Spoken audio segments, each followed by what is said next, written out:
Okay, enough about that. What I want to talk about is the topic that I hope you'll find somewhat engaging, and if not, I don't care. I'm leaving it.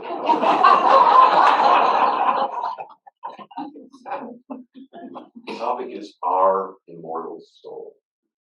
And what I'd like to do this morning is touch on, time permitting, and taking into consideration what might spark some dialogue, discussion. I'd like to touch on my watch here, so that, as you know, my motto, I'd rather walk out on you guys than you guys walk out on me. We go until 9:45, correct? Okay. In any event, 4 topics, time permitting, all under the rubric of our immortal soul. You know as well as I do that this topic is very personal and can be also very unruly, largely because we don't know. It's speculative. There are a lot of things we don't know that is purely speculative that also challenges us and generates deeper discussion, speculative discussion. But the 4 areas, time permitting, that I want to touch on is number 1, and I'll expand on. Number 1, I'm happy. I am content. I am intellectually satisfied that we don't know for certain that there's an afterlife. And as an addendum to that, I'm intellectually satisfied we don't know for certain that there is a God. And I'll explain. It's number 1. Number 2, faith isn't necessarily irrational. Again, I'll expand and we'll discuss. Number 3, emphasizing afterlife can divert us away from our focus on the here and now. And number 4, the notion that we live on through the memories of those we leave behind has merit, but I ultimately soundly disagree with that synopsis. Okay? Number 1.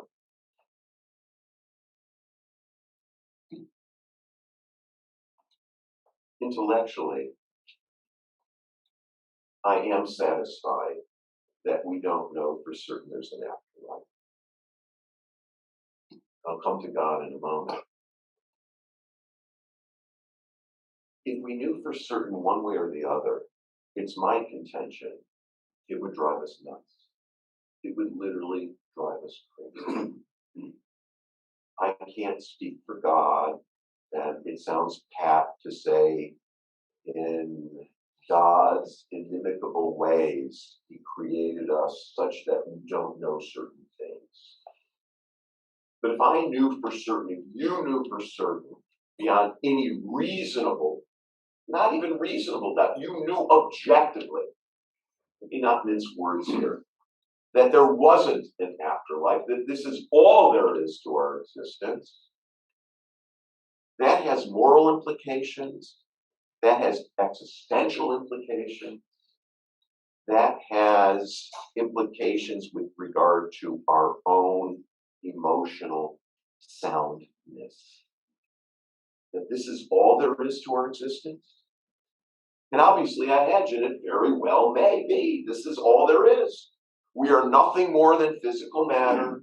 We came about, and we're not even sure how we came about, but nonetheless, here we are as cognitive thinking individuals. And this is all there is. And the energy that defines our physical being is then transformed into electron, a thread in a piece of carpet. Very well may be. But if that is all there is to our existence, that would drive me nuts. Not because I look at religion as a crutch. You've heard it said, the power of good religion is to comfort the afflicted and to afflict the comforted. I actually believe that. I think healthy religion, which no one religion has monopolies, is a swift kick in the rear.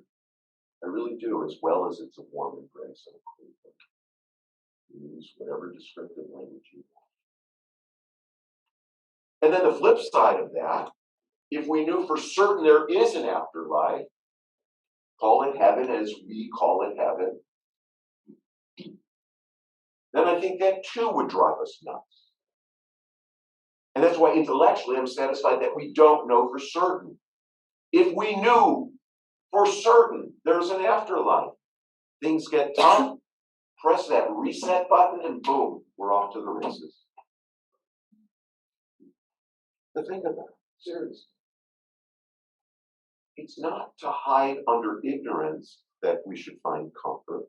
In this case, it's healthy skepticism. It's the unknown that should challenge us and ideally mollify us, sensitize us, humble us, perhaps. We don't know. We don't know. Jews do subscribe to the notion of heaven and hell and even a purgatory. Absolutely do they. That's a misconception. And once again, and I say this with the height of respect, Jesus was a Jew. The notions of heaven and hell, notions of Satan or Satan, it's in the Hebrew Bible, for God's sakes. Yeah, for God's sakes.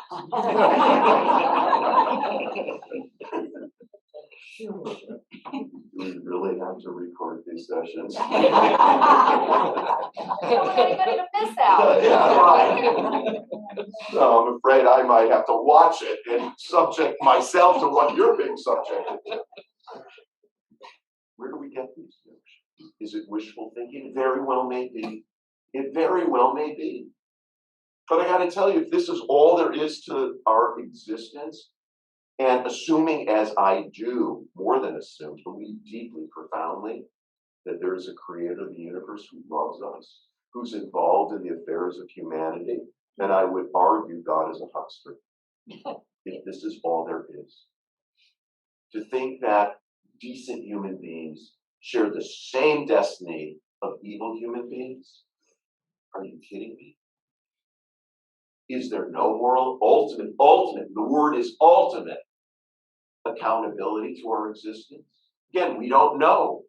But in the calculus of my own thinking, I would find that inherently just problematic if this is all there is to our existence. Now, is that a backdoor argument for positing, grappling, embracing the notion that there's an afterlife? Guilty as charged, so be it. But still in all, the overarm of my comment here is I'm intellectually satisfied that we do not know for certain, because either way it would drive us nuts. Crazy. This is all there is. So a person who's just decent, and you know what that means, and I'm speaking to a group. Again, shares the same plight as someone who's just so decrepitly immoral. Forgetting even murder, just manipulative and vile, and chooses to be that way, and it's not genetic. And then, as I'm repeating, to know for certain there's an afterlife and things get tough here, that's it. Okay, just press the reset button. And we'll start all over again. Tabula rasa.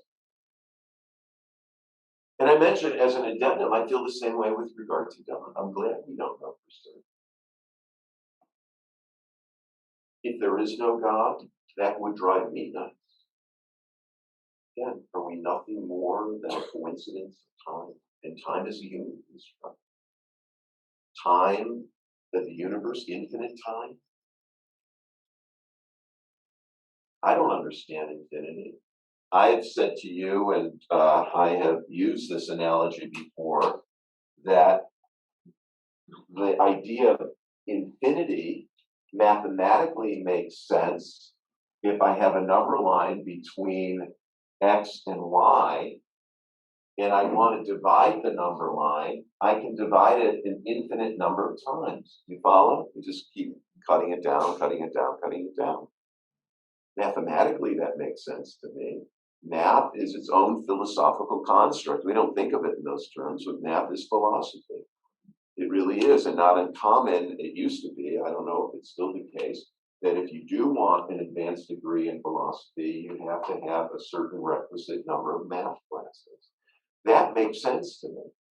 But if I say, okay, folks, let's reconvene in this beautiful garden, and then let's simply look out into the daylight sky, not nighttime, we're staring at infinity, an endless universe. My mind, at least mine does, goes on overflow when I even try to conceptualize what that means.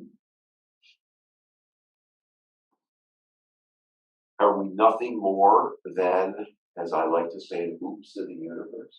That's it. No God, no nothing, just biological phenomenon, just a arbitrary, totally arbitrary working of circumstances that poof, out comes the opposable thumb, cognitive thinking, feelings, emotions. That's it. It's nice while we have it. We're able to experience it. And the reality is, for a good section of the world, they don't feel or have perhaps the optimism that many of us do with regard to just the circumstances in which they were born. Dealing with how to put food on the table for the next meal. And then if we knew for certain that there is a God, the counterbalance, for certain there is, which I believe deeply there is a God, but the operative is I believe there is a God. I live as if there is a God, and I fall short in wanting to live as if there is a God. But there again, that too would drive me crazy. It would limit, in my estimation, the gift of free will, the free to choose. Now, that doesn't obviate, that doesn't in any way eclipse the idea that there is a God if we believe objectively there is a God, or forget belief if objectively there is a God. But still in all, I'm going to behave differently if, a police officer continually is looking over my shoulder. If you view God only in those terms, and I'm not suggesting that even any way we define God should be limited. Medieval thinkers will often warn us against that very notion. As if somehow with human hubris we know exactly what God wants of us and what God does during the human day. But that would limit, in my estimation, our ability to express ourselves more freely for good and evil. In terms of what I know this sounds circular, what I consider a God-given gift of free choice.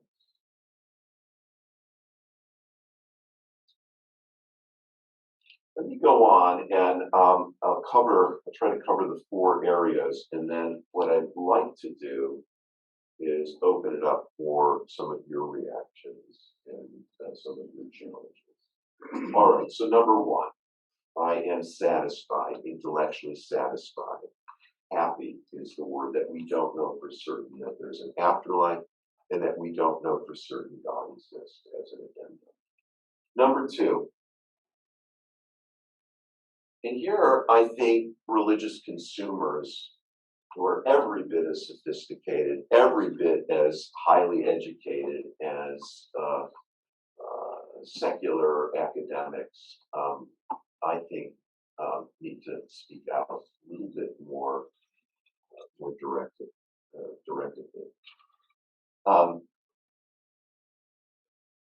I worry that in the area of religion, too much is just reduced to faith or personal opinion, and there's a great deal of that, and that is necessary.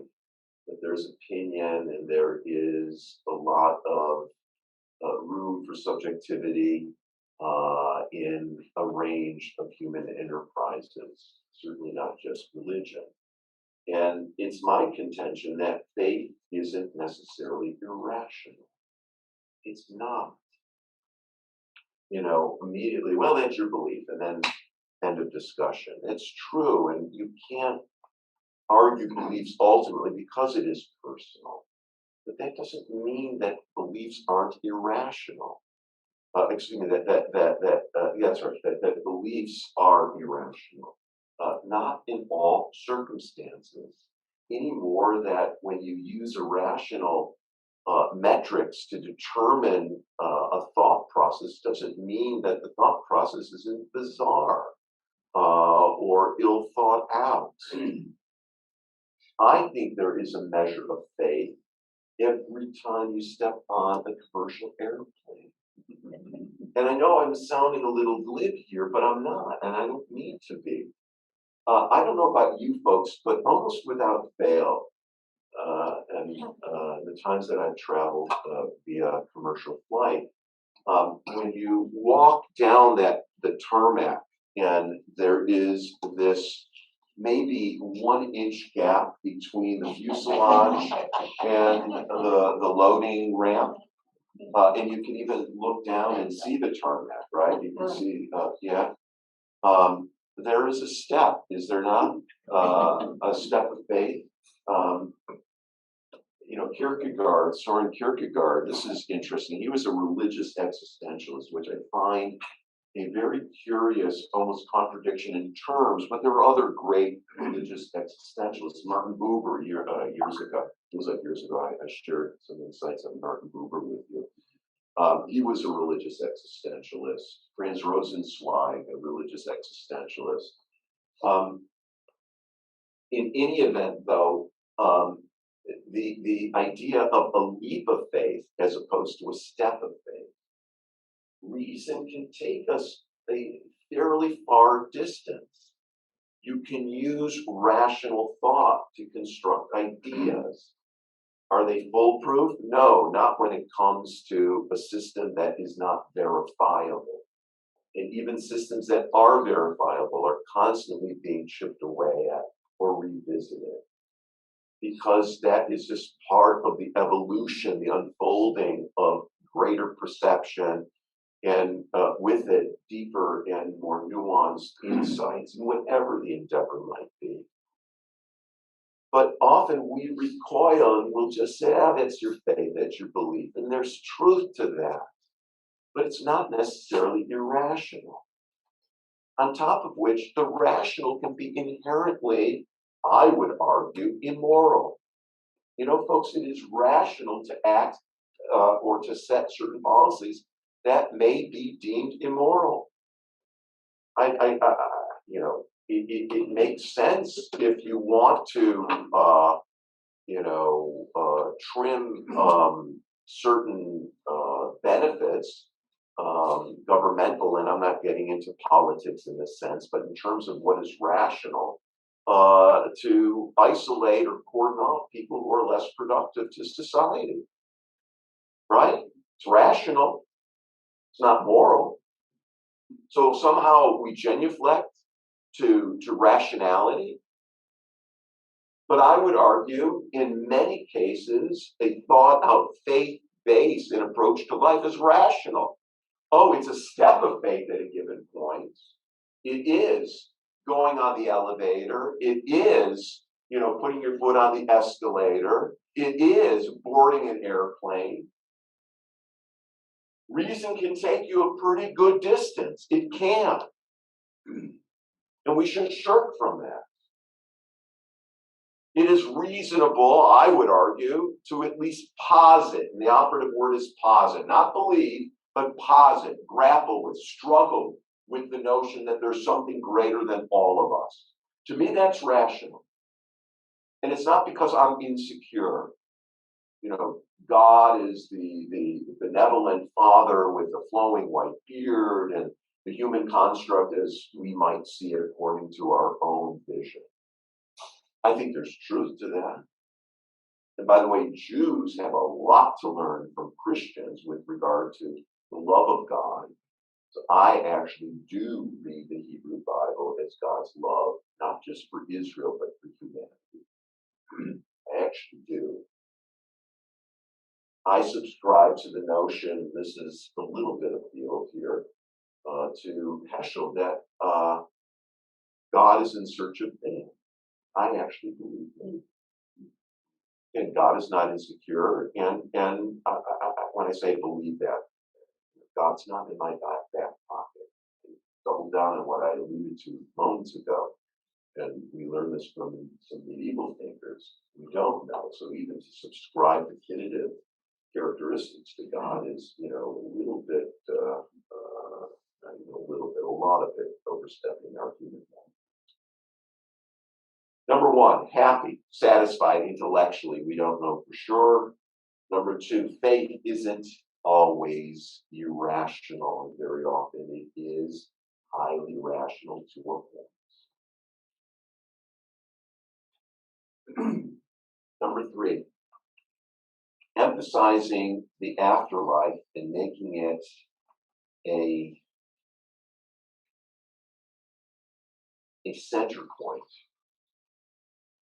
runs the risk of diverting our focus away from the here and now, the everyday. One of the objectives of Jewish religious life is to help create more of a heaven here on earth. Not for ourselves exclusively, but as universal as it comes across for humanity. How can I, through my choices, through my free will, how can I, through the way I live my life, the way I treat the stranger, the widow, the orphan, how can I make this world more livable? That's a challenge. And if I am obsessed with the afterlife, always thinking things are going to get better, which, by the way, I think is an inherently optimistic and beautiful thought. I do. So on the one hand, I push away with one hand and embrace with the other hand. Life is filled with paradox. But if I continually think that that is my parachute out of here, as it were, then I run the risk of absolving myself from rolling up my sleeves and trying to make my little acre of this planet that much better. Jewish life has a beautiful metaphor at a wedding, in a Jewish wedding. There is a structure, four-post structure, without walls, but it has a canopy on the top. It's a wedding canopy, but it's called a chuppah in Hebrew. And it's emblematic of a number of things. One is a bed, intimacy, physical intimacy, emotional intimacy, a canopy bed. So think of a canopy bed, right? Another is a house without walls, and as if to make the statement, come into my home. And then perhaps the overarch is, if we want to continually make this world a little more heavenly, it starts in our homes. We acknowledge that marriage is not for everyone by choice or by circumstance, but how one behaves in one's home, to family, to loved ones, the tone, to strangers who come in, to workers who help fix up the house. It starts in the home, the foundation within the home, the house. And that is, again, making life more immediate here on earth. Doesn't mean we shouldn't speculate. The very nature of my topic is speculative. But be that as it may, if we continually focus on the afterlife, it runs the risk of diverting us away from the here and now. I was thinking of an example, and it's a little mundane here, but not you, but if you find yourself in a restaurant, you're seated with someone else, and food comes up as the subject. So here you might be in a wonderful restaurant. You're already thinking about 5 other restaurants, and it's just that diversion. I tend to do that, sitting with friends and we're enjoying ourselves and having a nice meal, and then starting to think about other restaurants that we're not currently enjoying, as it were, emphasizing the afterlife as runs the risk of diverting us away from the here. And finally, number 4, I would challenge the notion that we live on through the memories of those we leave behind. Of course, that is true. I have 2 older sisters. The oldest of the 2 died 18 years ago. I don't think there's been a day that I haven't thought about her in one form or another. Her birthday's on Tuesday. And there are times I think she's a guardian angel. I do. And that's the emotional side of me, but that's not irrational. I don't receive, and think that, oh, isn't that silly thinking? I don't at all. And as I said, I think religious purveyors need to be more forthright. They're every bit as intellectually sound as someone who studies physics, someone who studies law, or other pursuit. But I don't believe she lives on solely through me. The sentiment is true, but it has a limited shelf life, folks.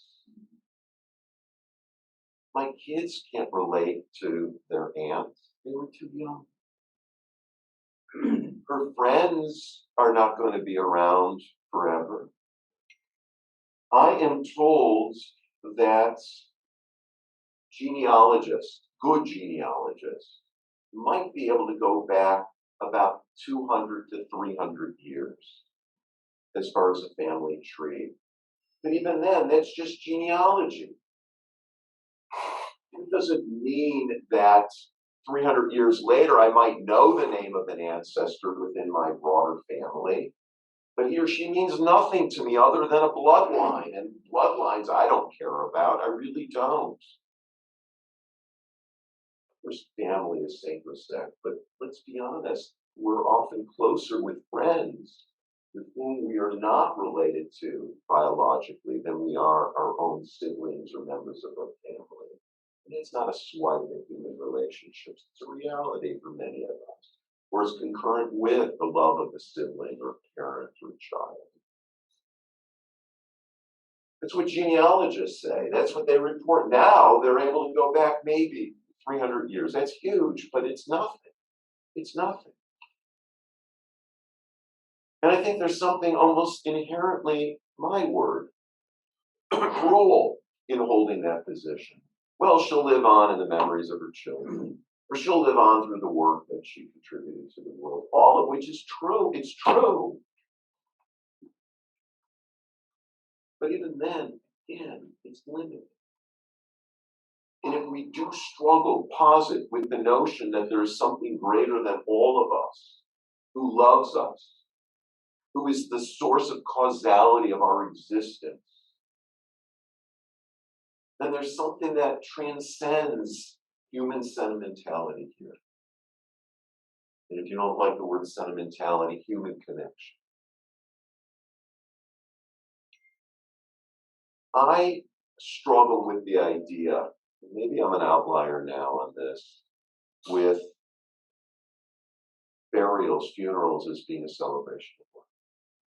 I get it. I get you want to focus in on, I want to focus in on the good characteristics of the deceased. There's something very, very sad, deeply sad. Need I even say that in this group? Any group about a funeral. And it's not a cause for celebration. It's a cause for mourning. And it's a cause for thinking about these very issues. Immortality. Is there a heaven? Is there a hell? Is there a God? What does it mean that the person lives on in my heart, in my mind, in my behavior? Well, it's wonderful, but up to what point?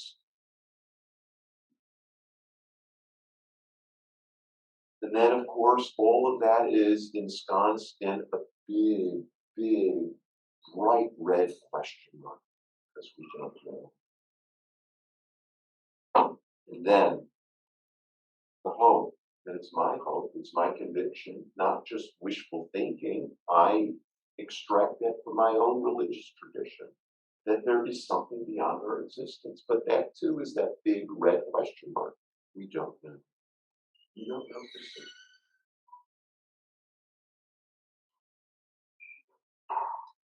So I want to at least close off this portion of this talk with what I alluded to earlier, and that is religion can help us get through difficult times. It's not snake oil. You know that. I know that. You live it. I live it. It can help mollify. It can help smooth out some of the rough edges of life. It can't prevent a car from careening out of control. It can't stop the spread of cancer cells.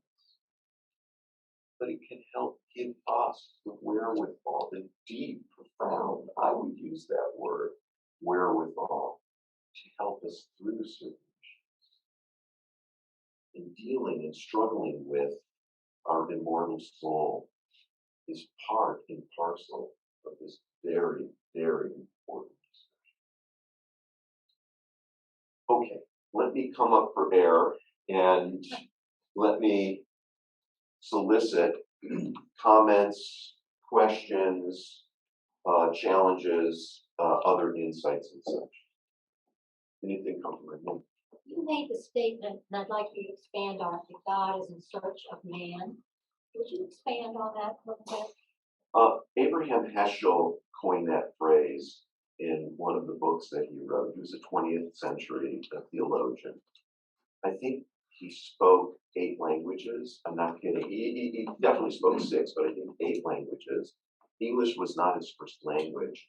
When I read his books, I'm not saying because look at me, I'm so, this, that, or the other thing. I need a dictionary. To give you an idea, all right, a man that's off the charts. So he wrote a book, God in Search of Man, and he flipped the paradigm. It's usually human beings in search of God. God, tell me, God, guide me, God, comfort me, God, correct me.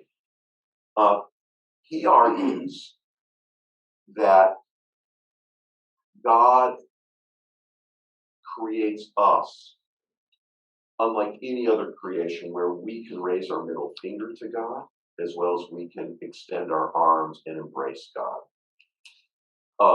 He won't use this example, it's more my example, but it's underlying his theme. Imagine if you live forever.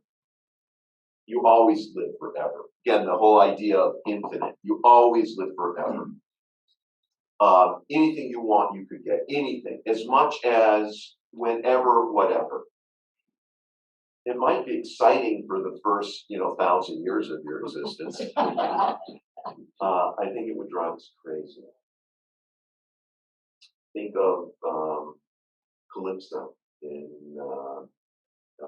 Ulysses, right? Ulysses, Calypso. I'm trying to remember the story. Calypso is a sea goddess who lives forever. She's eternal. And she becomes envious of Ulysses because every decision he makes as a mortal human being, every decision is filled with not drama, but filled with thought. She just languishes. It's another day and a human day in eternity.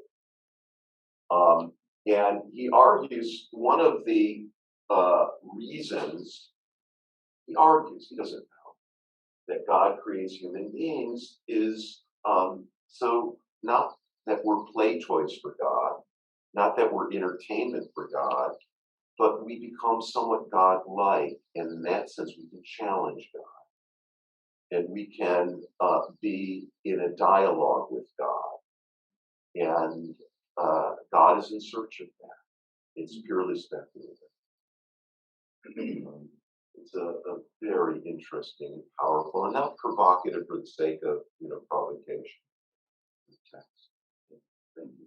Other comments with regard to just afterlife and things that hinge on the immortal soul. I'm reminded of Woody Allen's comment. He said something to the effect that I don't want to gain immortality by the only way I want to achieve immortality is by not dying.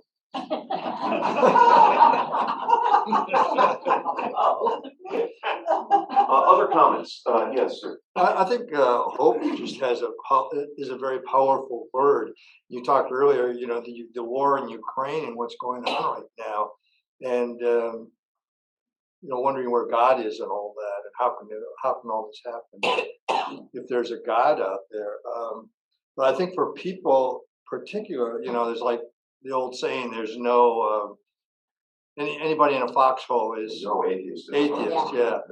I think that when you're in struggle, and everybody has struggle, that your faith is a way of grounding you and keeping your head on square, and that word hope goes along with that to keep you from despairing and going off over the cliff, whatever that may mean to you. I agree, but here's where again, as religious consumers, let's not, hide behind faith as some some ill-defined, almost squishy way of thinking. It can be very rational, and of course it's helpful. I live it, you live it, I believe it, and I can't prove it. But again, there are a lot of things I can't prove that are very much rational, or at least rationality leads me down that course. With regard to God's role, look, again, obviously I don't know, but it's often been said, where was God in the Holocaust? And I think God was crying. At what point does God intervene in the affairs of humanity? I really don't know. No one knows. I don't believe everything is luck. I don't think everything is random. But I also believe God has given us the ability through free will to make choices in life. But that's the thing too. If we think of, or as religion is often critiqued as infantilizing, I would turn that around, because I'm insulted by that very notion as I read among some of the more outspoken atheists. And I don't want to make this ad hominem, personal to Sam Harris or Christopher Hitchens, who's no longer alive. But the idea of free will, that I have choice, is so empowering. And that I tether that to my creator, that I can take a hammer and help construct a church or a home as much as I can a crematorium, as much as I can take armaments and defend myself in the spirit of liberty and concern for my fellow human being, as much as I can use it to murder. That's my choice. Now the hope is I'm taught to choose wisely. But I don't rule out that God works in history, so I don't know where that occurs. I'm not a deist. I'm not. This is not about me, but just to share in response to the question or the comment. A deist holds that God essentially is an unmoved mover. That God creates the universe, starts it spinning, And God's alive. God is real, okay? God is there. But God, metaphorically, folds his hands and watches the world spin and never involves himself in the affairs of humanity. I don't subscribe to that. I believe God works in history. Can't speak for you folks, but the fact that Christianity, to its great credit, I do say this with deep admiration, because I think Jews need to learn this, and I've said this, I alluded to this earlier, that a Christian notion as God loves humanity is already an expression that God works in the world. God is not an undone ruler. And are there other expressions of God? Yes. Listen, I subscribe to the idea of angels. Not angels with wings that flap, but angels as messengers of God. I believe that. I actually do believe that. In human form. In human form. I don't know why certain things happen at different times of the day, different times of the week, different times of my life, your life. But there's been a lot of good. And I don't just brush that off as luck. Well, there is luck. I keep saying theology is so dynamic. It's a stew. It's a melting pot. It's a cauldron that you just keep, stirring because it deals with God and uncertainty. It deals with luck. It deals with randomness. It deals with free choice. It deals with times in which we live. It is convergent, parallel, intersecting views that are intrinsically challenging, often paradoxical.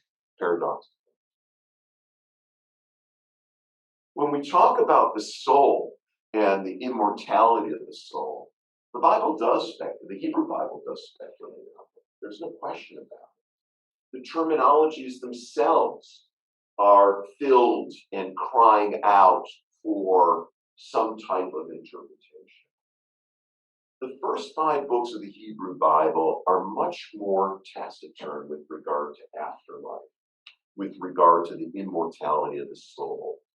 The biblical scholars have theorized more than anything, it's a polemic against Egyptian civilization out of which Israelite culture develops nationally, not religiously, nationally, within the bowels of slavery of Egyptian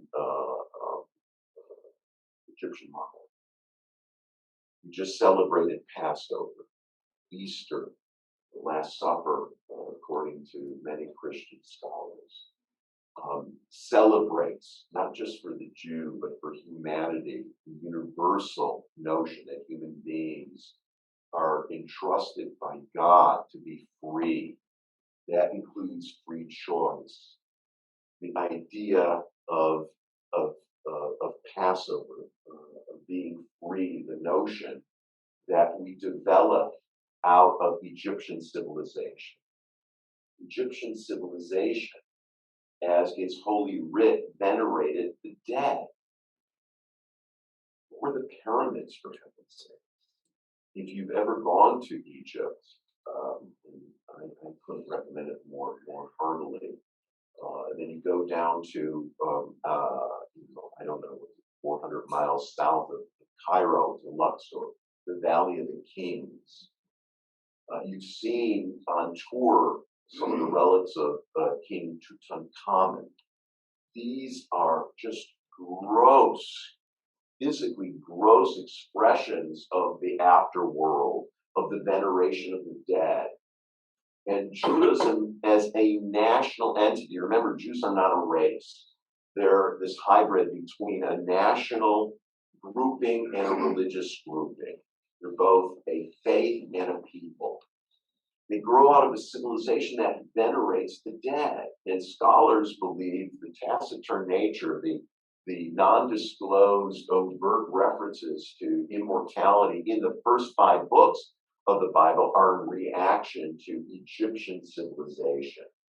As you go into the book of Samuel, it's a great example where you have, I love the book of Samuel. If you've not read the book of Samuel, it is so readable And I find it just so extraordinary on a host of levels. But there's a classic example where King Saul wants to exhume from the dead Samuel, the prophet Samuel, and he uses the witch of Endor.